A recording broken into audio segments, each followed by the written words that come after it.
কোথা থেকে কারা উপদেষ্টা এসেছেন, কোথা থেকে লিস্ট এসেছে, এইগুলো কিন্তু গণ অধিকার পরিষদ না, কোনো রাজনৈতিক দল জানে না।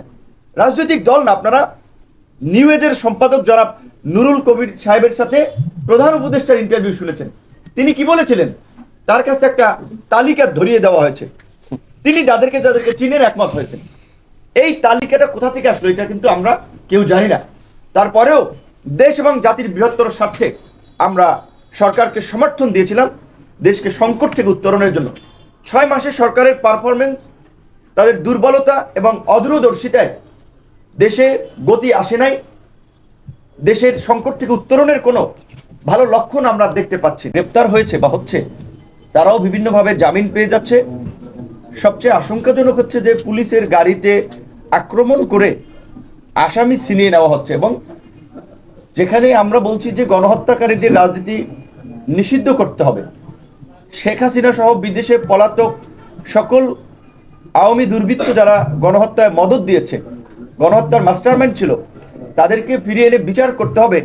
সেখানে আমরা দেখলাম যে আওয়ামী লীগ কর্মসূচি ঘোষণা করছে এবং এই ছাত্র জনতা নাগরিকদের অভ্যুত্থানের সরকারকে হঠাতে তারা হরতাল অবরোধের মতো কর্মসূচিও ঘোষণা করছে।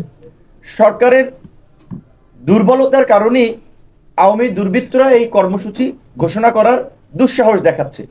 এর মধ্যে দিয়ে কিন্তু প্রমাণিত যে এই সরকার যদি এই গণহত্যার সাথে জড়িত আওয়ামী লীগের বিচার সম্পন্ন করে তাদের শাস্তি না দিতে পারে, তাহলে আগামীর বাংলাদেশ একটা সংকটে পড়বে। এই আন্তর্জাতিক অপরাধ ট্রাইব্যুনালের যখন আইনের খসড়া করা হয়, সে সময় আমরা বলছিলাম সংগঠন হিসেবে যেন আওয়ামী লীগ এবং তার অঙ্গ সংগঠন ছাত্রলীগ যুবলীগের বিচার করা যায়, আইনটা সেভাবে করার দরকার। সরকার সেভাবে করে নাই। আমরা মনে করি এখনো যে সন্ত্রাস বিরোধী আইন সহ বিভিন্ন আইন রয়েছে, সেই আইনেও এই সংগঠন হিসেবে আওয়ামী লীগ এবং তার অঙ্গ সংগঠন ছাত্রলীগ যুবলীগের বিচার করা যায়।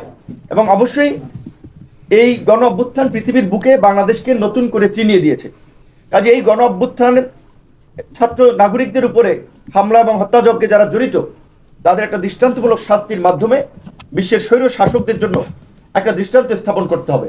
এবং এই গণহত্যার যদি বিচার না হয়, এই ছাত্র নাগরিকদের অভ্যুত্থানে নিরস্ত্র জনগণের উপরে হামলা চালিয়ে যে বর্বরচিত হত্যাযজ্ঞ হামলা চালানো হয়েছে, বিচার যদি না হয়, তাহলে এর কিন্তু পুনরাবৃত্তি ঘটতে পারে। এদেশের জনগণ বারবার রাজপথে নেমে রক্ত দিবে, লড়াই করবে, আমরা সেটা চাই না।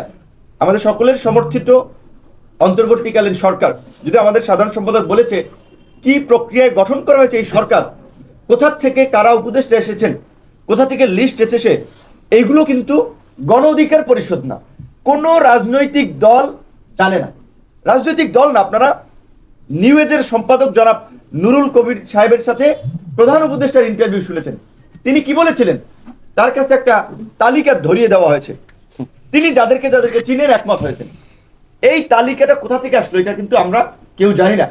তারপরেও দেশ এবং জাতির বৃহত্তর স্বার্থে আমরা সরকারকে সমর্থন দিয়েছিলাম দেশকে সংকট থেকে উত্তরণের জন্য।